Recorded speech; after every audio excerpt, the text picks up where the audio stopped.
उपलब्धियां क्या होती हैं? स्वास्थ्य है, शिक्षा है, उद्योग है, कानून व्यवस्था है। सरकार के मुख्य तौर पे यही काम है। एम्प्लॉयमेंट है, और ये मुख्य चीज होती है। कितनी रोड बनी, क्या रेलवे है, बिजली है, ये है। तो उनका मैं एक एक मिनट में आपको ब्यौरा देता हूँ क्या इन्होंने किया, क्या नहीं। उन्होंने देखो ये लिखी, हरियाणा का विकास किया है।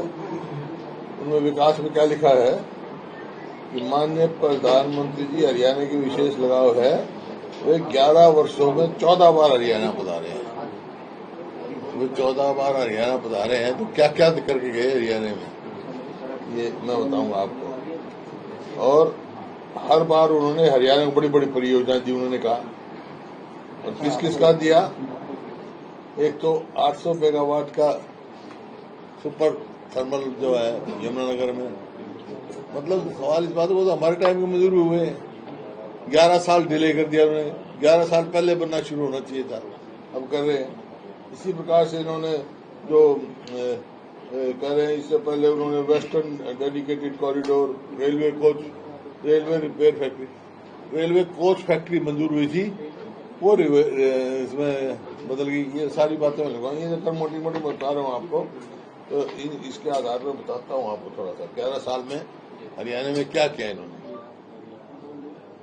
शिक्षा में देखो, कांग्रेस का टाइम दो आप कि नए स्वास्थ्य विद्यालय, 6 नए मेडिकल कॉलेज हमारे समय में खुले। करनाल, मेवात, कानपुर, महेंद्रगढ़, भिवानी और फरीदाबाद। एम्स 2, जो एम्स बाड़सा में खुला। नेशनल कैंसर इंस्टीट्यूट बाड़सा में खुला, जो ये कह रहे हैं उनकी देन है। वो देन इसमें लिखा, आपने उनको पढ़ोगे तो ये लिखेगा। इसी प्रकार एम्स 2 में हमने 10 सुपर स्पेशलिटी संस्थान मंजूर करवाए थे। 641 नए ग्रामीण अस्पताल बनाए, जिसमें CHC, PHC और MBBS की फीस 40,000 रुपए थी हमारी। और बीजेपी के समय में क्या हुआ, एक भी मेडिकल कॉलेज या विश्वविद्यालय नहीं बनाया, कंप्लीट नहीं हुआ। बनते ही ने सबसे पहले कहा था, जो हमने मेडिकल कॉलेज बनाया था करनाल में, उसके चावला के नाम, कल्पना चावला के नाम, उन्होंने कहा था उसके लिए हम यूनिवर्सिटी बनाएंगे। अब तक तो चालू करी नहीं, बिल्डिंग भी अधूरी पड़ी है इनकी। एम्स में एम्स की इन्होंने मिलिट्री की घोषणा करी, अब तक कोई वहां कार्रवाई नहीं हुई। घोषणा है। सुपर स्पेशलिटी जो 10 हमने लिए थे एम्स में, वहां पे बाड़सा में, वो सब यहाँ से गए। और MBBS की फीस 40 लाख रुपए गई। तो ये है आपके सामने शिक्षा का। इसी प्रकार से शिक्षा भी देख लो आप। हमने जो है केंद्रीय विश्वविद्यालय महेंद्रगढ़ बनाया, 12 नए सरकारी विश्वविद्यालय बनाए, 154 नए पॉलिटेक्निक कॉलेज बनाए, 56 नए IITI बनाए, 4 नए इंजीनियरिंग कॉलेज खोले गए। ये हमारे समय की उपलब्धि थी। और राजीव गांधी एजुकेशन सोसाइटी सोनीपत में बनवाई, जहाँ ये बड़ी बड़ी यूनिवर्सिटियां हैं, IIT भी है वहाँ पे। और ये आपका यूनिवर्सिटी है ना, क्या यूनिवर्सिटी, अशोका यूनिवर्सिटी है, डॉक्टर अंबेडकर लॉ कॉलेज है। इस प्रकार से बहुत बहुत बड़े हैं। ये जिंदल ग्लोबल यूनिवर्सिटी है लॉ की। और गुड़गांव में हमने भारतीय रक्षा विश्वविद्यालय का शिलान्यास रखवाया प्रधानमंत्री से। 2623 नए स्कूल बनाए, 1 नया सैनिक स्कूल रेवाड़ी, 6 नए केंद्रीय विद्यालय बनवाए। शिक्षा में 1 लाख से अधिक नौकरियां, 25,000 JBT, 25,000 TGT PGT, school staff 50,000 university institute staff आदि में दी। 1 लाख नौकरी हमने एजुकेशन उसमें दी। हर जिले में डाइट खोले गए। और डॉक्टर अम्बेडकर छात्रवृत्ति योजना लागू की हमने। इन्होंने क्या किया, इन्होंने एक भी केंद्रीय विश्वविद्यालय नहीं खोला। सरकारी विश्वविद्यालय, पॉलिटेक्निक, IIT, इंजीनियरिंग कॉलेज कोई नहीं खोला इन्होंने 11 साल।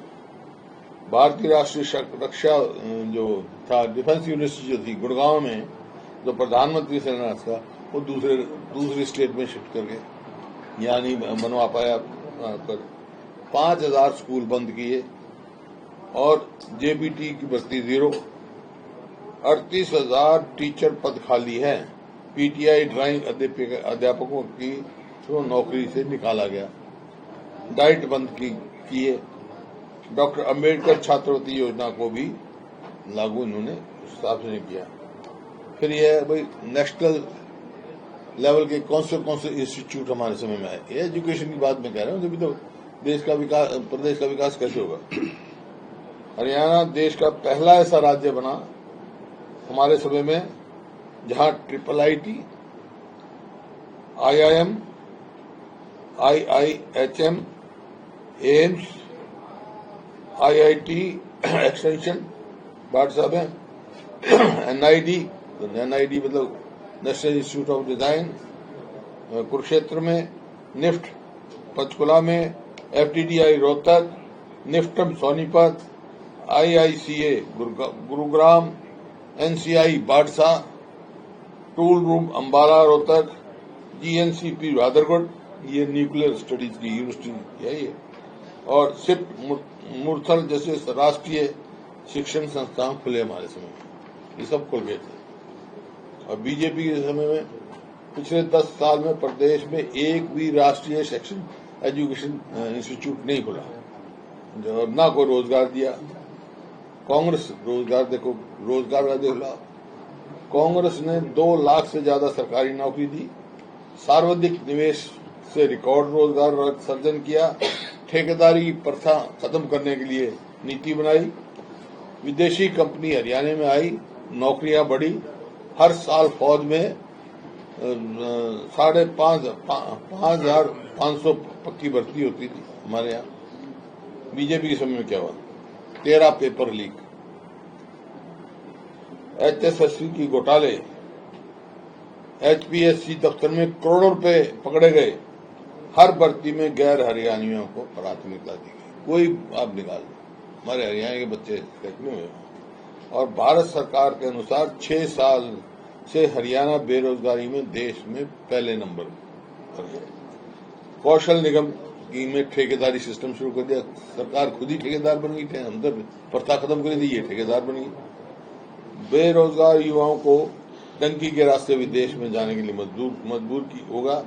और अग्निवीर योजना से क्या हुआ, हाँ हमारे 5,500 बच्चे भर्ती होते थे, अब 914 अग्निवीर भर्ती हुए, इतने एकदम घटाव आया है।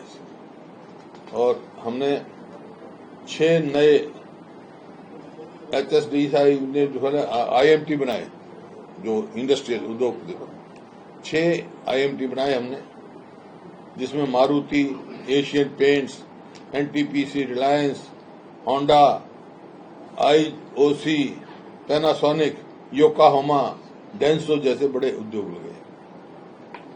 रेल कोच फैक्ट्री मंजूर कराई और अंतर्राष्ट्रीय हवाई अड्डा मंजूर कराया था। डिफेंस से भी क्लियरेंस ले ली थी हमने, एयरफोर्स से भी क्लियरेंस ले ली थी। और प्रति व्यक्ति आय और प्रति व्यक्ति निवेश में रोजगार में नंबर 1 था। और इनके 11 साल में क्या है, एक भी IMT स्थापित नहीं की गई, एक भी बड़ा निवेश नहीं आया। उद्योग जगत में दहशत का माहौल बना, छोटे बड़े उद्योग भी पलायन कर गए यहाँ से। रेल कोची और अंतर्राष्ट्रीय जो हवाई अड्डा था वो भी स्टेट से चला गया। अब वो रेलवे कोच रिपेयरिंग सेंटर बना दिया, वो तो कोच फैक्ट्री बनी थी, कहाँ कोच फैक्ट्री बननी थी, उसमें कह रहे हमारी उपलब्धि है। बेरोजगारी, अपराध, नशा, पलायन, भ्रष्टाचार में प्रदेश देश में नंबर 1 बन गया।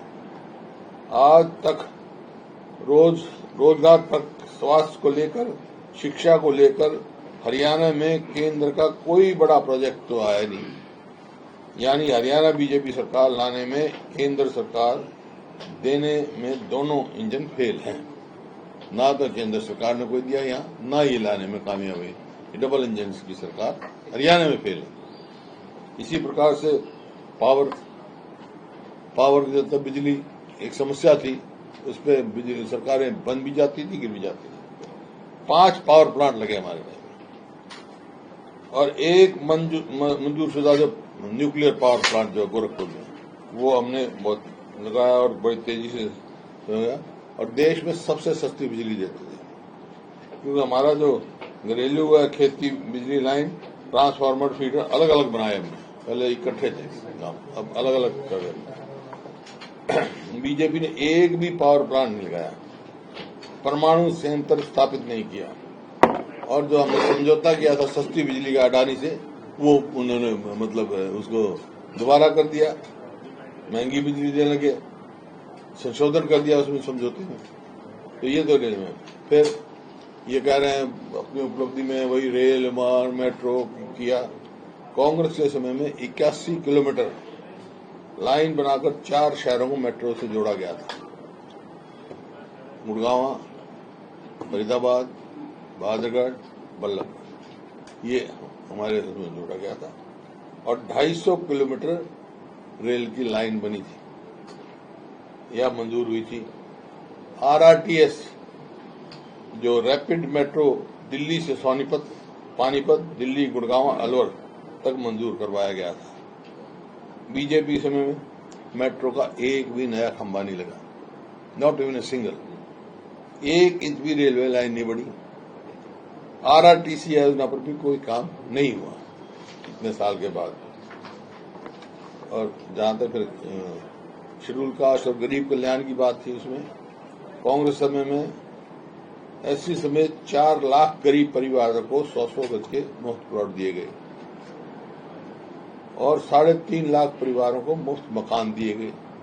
इनमें 15,000 ग्रामीण चौकीदारों को नौकरी दी गई, 11,000 ग्रामीण सफाई कर्मी व 13,000 शहरी सफाई कर्मियों की प्रगति की है हमने।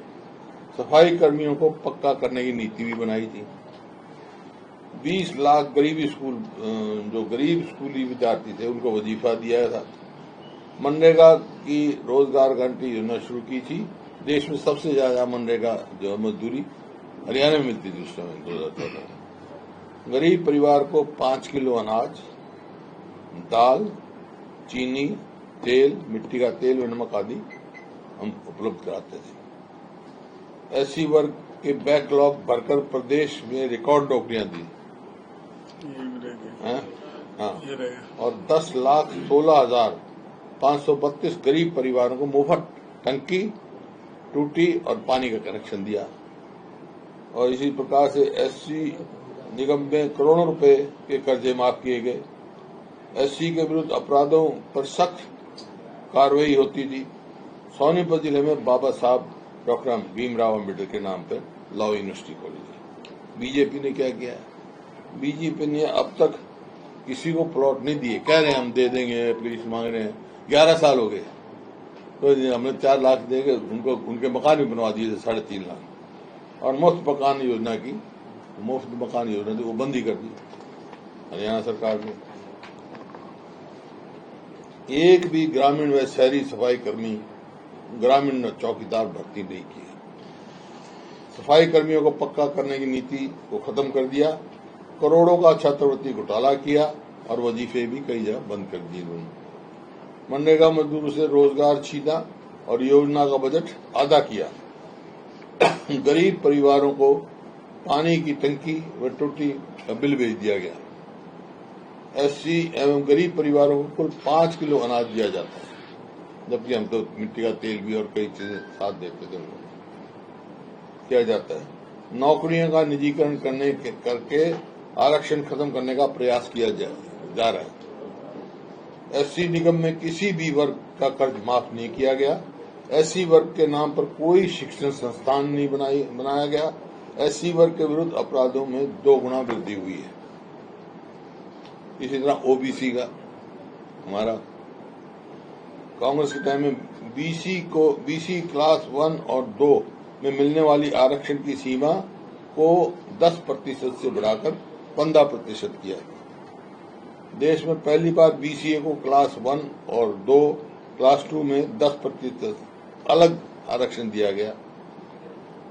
100 गज के प्लॉट वजीफा के में पक्के मकान बनाने की योजना में BCA वर्ग को शामिल किया गया।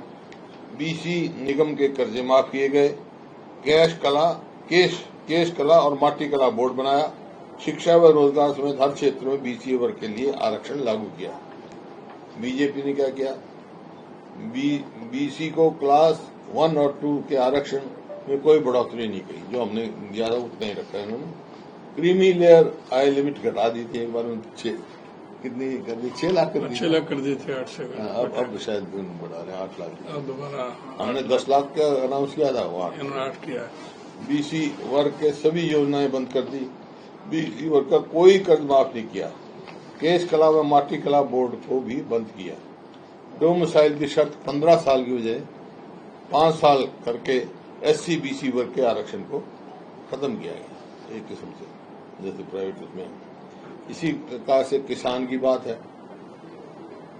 कांग्रेस ने किसान के 1600 करोड़ के बिजली के बिल व 2200 करोड़ का कर्जा माफ किया, किसानों को शून्य ब्याज पर फसली ऋण का फैसला हमारा था, हमारे समय में था, गेहूं की MSP में 126% वृद्धि की, इसका मतलब हर साल 13% बढ़ोतरी की 10 साल में, और धान की MSP में 143% बढ़ोतरी की हमने, यानी प्रति वर्ष औसतन 15% बढ़ोतरी हुई। गन्ने के भाव में देश में सर्वाधिक 117 से बढ़ाकर 310 दिया। किसान को भी आंदोलन नहीं करना पड़ा, समय पर सस्ते रेट में पूरा खाद, कृषि उपकरणों में कोई टैक्स नहीं था। बीजेपी ने क्या किया, एक भी किसान का बिजली बिल या कर्जा माफ नहीं किया, किसानों पर GST जोर थोप दी। मेरी फसल मेरा ब्यौरा में उजाया गया, गेहूं पर 39% हर साल लगभग 4% नाम मात्र बढ़ोतरी की, मतलब 39% किया है, लेकिन साल की एवरेज तो 4% बढ़ोतरी की। इस तरह धान पर 54 किया है, लेकिन हर साल 5% बढ़ोतरी है। कहाँ हमारी बढ़ोतरी, कहाँ इनकी बढ़ोतरी। गन्ने का रेट सिर्फ 19% बढ़ा है, जो हर साल औसतन 2% भी नहीं बनता। 750 किसान शहीद हुए, न MSP की गारंटी मिली और न ही दोगुनी आय का वायदा पूरा किया। खाद के कट्टे का वजन घटाया, रेट बढ़ाया, कृषि उपकरणों पर टैक्स लगाया, डीजल पेट्रोल के बेहिसाब रेट बढ़ाए, वैट और टैक्स लगाकर समय पर खाद नहीं दिया। हरियाणा में तो खाद थानों में बटी और बहु बेटियों को लाइन में लगाया। फसल बीमा योजना हरियाणा में मुआवजा पिछले कई सालों से प्रॉपर नहीं मिला, केवल कंपनीज को फायदा हुआ। फसल भरपाई योजना के फेल होने के कारण किसानों को नुकसान हुआ, नहीं नुकसान हुआ, फेल होगी वो तो।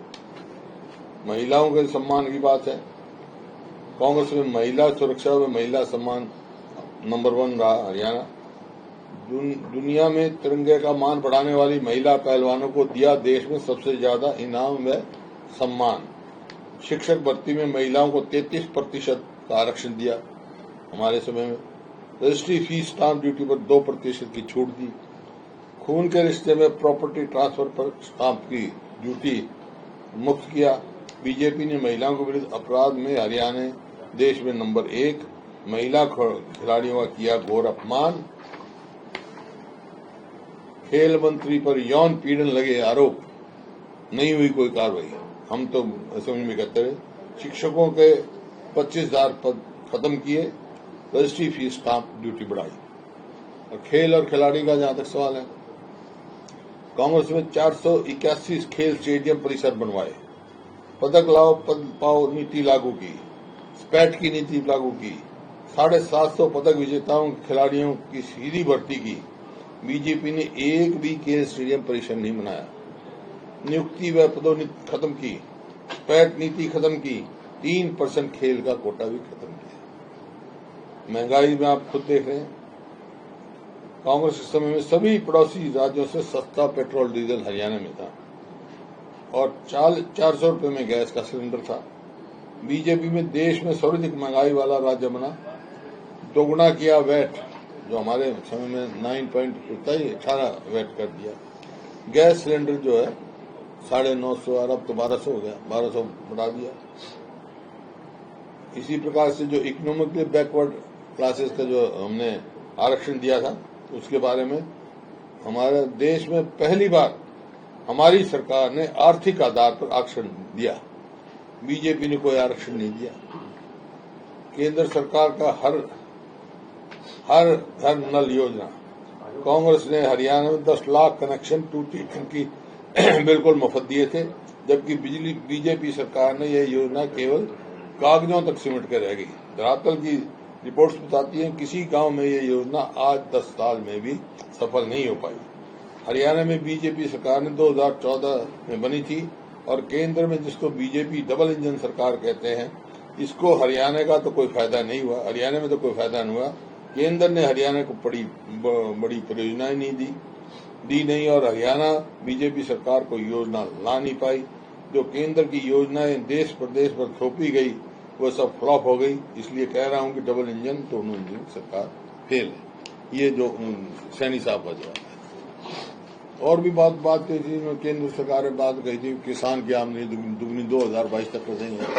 आमदनी तो नहीं, लागत कर दी। कानून व्यवस्था देख लो, मणिपुर में क्या हिसाब है। विदेश नीति फेल है। अब आपने देखा जो पाकिस्तान है उसको IMF फंडिंग मिलता है, 24 देश है उसके मॉनिटरी फंड के। 24 में से हिंदुस्तान तो एब्सटेन कर गया, लेकिन 23 देशों ने दिया। भाई क्यों एब्सटेन किया? कम से कम साथी जो तुम्हारे पक्के परमानेंट साथी हैं उनको तो साथ एब्सटेन करवाते। तो ऐसी कई बातें हैं जो विदेश नीति भी फेल है इनकी, और महंगाई बहुत तेजी से बढ़ रही है। दोनों डबल इंजन सरकार फेल है। सर इससे हटके सवाल पूछ सकते हैं? एक सवाल इससे हटके पूछ सकते हैं, जो एक प्लेन क्रैश हुआ उसके बारे में। एक प्लेन क्रैश हुआ है अहमदाबाद में, अभी हुआ है, मैंने देखा नहीं पूरा। जी, यात्री प्लेन क्रैश हुआ है, उस पर दुखद घटना है। 200 से ज्यादा यात्री सवार थे। अभी रेस्क्यू ऑपरेशन चल रहा है। क्या हुआ? एक फ्लाइट एयर इंडिया की फ्लाइट थी जो अहमदाबाद से लंदन जा रही थी। टेक ऑफ करने के तुरंत बाद वो क्रैश हो गई, गिर गई। उसमें 200 से ज्यादा पैसेंजर थे। अभी फिलहाल जो है रेस्क्यू ऑपरेशन जारी है। शुरुआती जानकारी के मुताबिक एक बड़ा हादसा हुआ है। एक इंटरनेशनल फ्लाइट थी एयर इंडिया की जो क्रैश हो गई। खैर बड़ा दुखद हादसा है। ईश्वर से प्रार्थना सबकी सब सुरक्षित, सबका बचाव हो जाए। यही इस समय तो यही बात कह सकते हैं। लेकिन ये क्यों हुई इस बात को विचार करना पड़ेगा। ऐसी चीजें नहीं होनी चाहिए। हमारे होते पूरे देश के उस पर सवाल उठता है, क्षमता पर। सर लगातार सरकार अभी भी निशाना साध रही है। 11 साल की उपलब्धियां बता रही है, प्रेस वार्ताएं भी की जा रही है। आपने हालांकि अपनी तमाम बातें रखी। मुख्यमंत्री नायब सिंह का एक बयान भी आया है कि कांग्रेस लंगड़ा घोड़ा है, उसका कुछ है नहीं। इस तरीके का बयान उन्होंने दिया है। ऐसा है जो जैसा खुद होता है ना वो दूसरों को कहता है। एक और आपने शिक्षा विभाग की कई बातें आपने रखी है। आपने शिक्षा विभाग की कई बातें रखी हैं। शिक्षा मंत्री ने भी एक बात रखी है कि उनका कहना है कि मुझे खुद इंग्लिश नहीं आती, इसलिए हम शिक्षा विभाग के अंदर हिंदी भाषा का इस्तेमाल करेंगे शिक्षा विभाग में फाइलों को लेकर के। हिंदी तो कंपलसरी है, हिंदी तो राष्ट्रीय भाषा है। पहले भी इस्तेमाल होती थी, अभी इस्तेमाल होती है। वो विभागीय कामों में इंग्लिश के बजाय हिंदी लाना चाहते हैं, इंग्लिश कागजों की बजाय। चलो वो तो एक अलग बात है, इसमें मेरे कोई इतराज नहीं। लेकिन इंग्लिश और हिंदी तो कंपलसरी है। अपने हिंदी राष्ट्रीय भाषा है।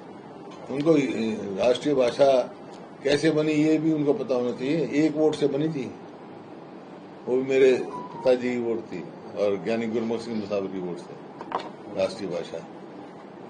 हाँ और बोलो। ये तो दुर्भाग्य की बात है कि शिक्षा मंत्री कहता है कि मुझे इंग्लिश नहीं आती। प्रयास तो करते हैं वो बोलने की।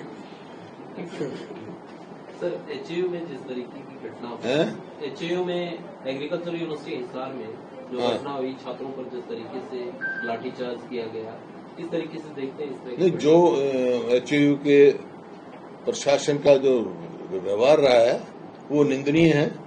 और केस तो रजिस्ट्रार पे भी, लेकिन vice chancellor should also go. तुरंत उनको वहां से होना चाहिए। ऐसे इस किस्म से कभी यूनिवर्सिटियां चलती है क्या? भाई पहले तो तुमने उसका बच्चों का स्कॉलरशिप कम कर दिया। उनका जो था 70% जिसको भी नंबर मिलते थे उसको मिलता था, उसको आपने कैपिंग कर दिया 25% का। और जो क्वालिफाइंग मार्क थे वो 75% कर दिए। जाती है बच्चों के साथ। और फिर अपनी आवाज उठाना, बात करना उनका में ये थोड़ा ही लाठी प्रोफेसर और उनका ये खुद लाठियां लेके मारे, इनका काम थोड़ा ही है। कानून व्यवस्था की तरीके से चलेगी। बिल्कुल ये गलत है और बहुत निंदनीय उनकी कार्रवाई है।